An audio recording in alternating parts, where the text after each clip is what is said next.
చనిపోవడం జరిగింది. అక్కడ జరిగినది ఏంటంటే ఏపీ 26 CE 0001 అనే టాటా సఫారీ వెహికల్ నెల 18వ తారీఖు గుంటూరు జిల్లా ఎస్పీ ప్రెస్ మీట్లో మాట్లాడుతూ ఆ రోజు జగన్మోహన్ రెడ్డి సంఘటన గురించి, అంటే ఆ సింగయ్య అనే అతను చనిపోయిన సంఘటన గురించి మాట్లాడుతూ అది ఒక సఫారీ కారు అని ఆ కారు నెంబర్ కూడా చెప్పిండు. ఆ కారు కింద పడి దెబ్బలు తగిలినట్లు నోటీస్ అయిందని చెప్పిండు. అది అతన్ని తీసి రోడ్డు పక్కకు పడేసి వాళ్ళంతా పట్టించుకోలేదు, వెళ్ళిపోయారు. ఎవరో 108కు కాల్ చేస్తే వాళ్ళు వచ్చి అతన్ని హాస్పిటల్కి తీసుకెళ్లారు.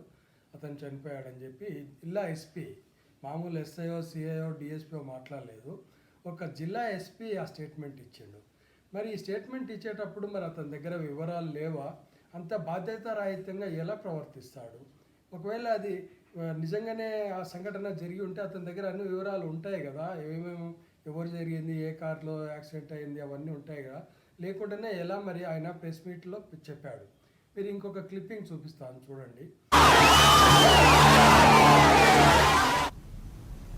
జగన్ ఈ నెల 18న పల్నాడు పర్యటన సందర్భంగా గుంటూరు దగ్గరలో ఏటుకూరు వద్ద ప్రమాదం జరిగింది.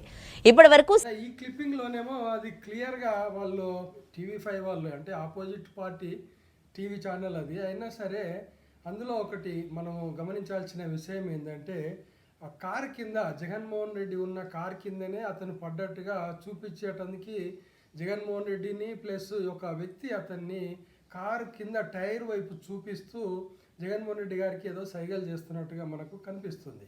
అంటే అక్కడ ఏదో జరుగుతుందనేది ఎవరైనా చూసిన వాళ్ళకు కనిపిస్తున్నటువంటి విషయం.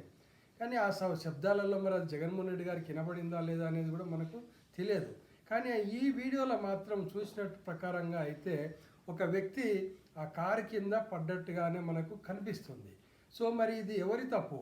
ఇప్పుడు ఏమైపోయింది అంటే, ఇప్పుడు పోలీసు వాళ్ళు కరెక్ట్గా పనిచేస్తే ఇదంతా రాదు ఇష్యూ. ఛానళ్ళు మొత్తం ఆంధ్రప్రదేశ్ ఎట్లయిపోయిందంటే 2 గ్రూపులుగా చీలిపోయింది. ఒకటి టీడీపీ, ఒకటి వైసీపీ, అంతే. ఇంకా అక్కడ ఎవరిది తప్పు ఎవరిది ఒప్పు అని చెప్పే ఆ ఛానల్స్ లేవు. కరెక్ట్గా ఇంటర్మీడియట్ ఛానల్స్ ఉండి జరిగింది చూపిస్తే బాగుంటుంది. కానీ అలా లేదు. అక్కడ ఎవరి ఛానల్ వాళ్ళకి వచ్చినట్టుగా తోచినట్టుగా చూపిస్తుంది. ఇప్పుడు పోలీసు వ్యవస్థ కూడా ఏమైపోయిందంటే, ఎవరు అధికారంలో ఉంటే వాళ్ళకు అడుగులకు మడుగులొత్తడము అయిపోతుంది. దాంతో ఏమవుతుంది అంటే చట్టం అనేదానికి కొందరి చేతుల్లో చుట్టం అనే విషయంగా భావించబడాల్సి వస్తుంది. సో ఇది ఎప్పటికైనా సరే తొందరలోనైనా ఇప్పటికైనా పోలీసు వాళ్ళు కరెక్ట్గా ఫుటేజ్ తోటి దాని వివరాలు కరెక్ట్గా ప్రజల